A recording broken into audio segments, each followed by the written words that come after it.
धनंजय देशमुख आज बीडमध्ये मोबाईल टॉवरवर चढून आंदोलन करणार। खंडणीमधील आरोपींवर मुक्का लावण्याची मागणी, तर मनोज जरांगे देशमुख कुटुंबियांची भेट घेणार।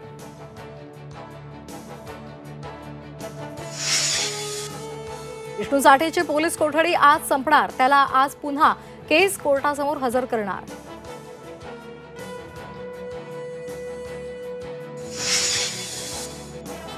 गोट्या गीते घरातून मुलीला उचलून नेऊन फेकतो, अंजली दमानिया यांचा खळबळजनक दावा। परळीतल्या वाल्मिकच्या दहशतीचा नवा कारनामा।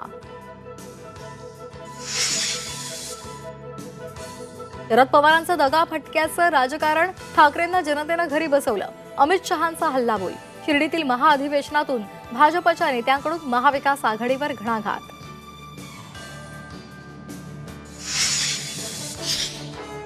आमदार होऊन त्रासलोय, आता एकदा तरी मंत्री बनायचंय, रवी राणा यांचं विधान। मुख्यमंत्री फडणवीस यांचा महत्वाकांक्षी समृद्धी महामार्ग पूर्ण, तब्बल 701 किलोमीटर लांबीचा पूर्ण प्रकल्प फेब्रुवारी अखेरीस खुला होण्याची शक्यता। मुंबई ते नागपूर अंतर 8 तासात पार करता येणार। सुरतहून महाकुंभ मेळ्याला जाणाऱ्या रेल्वेवर जळगाव रेल्वे स्थानकाजवळ दगडफेक। ताप्तीगंगा एक्सप्रेसवर दगडफेक, प्रवाशांकडून सोशल मीडियावर व्हिडिओ व्हायरल।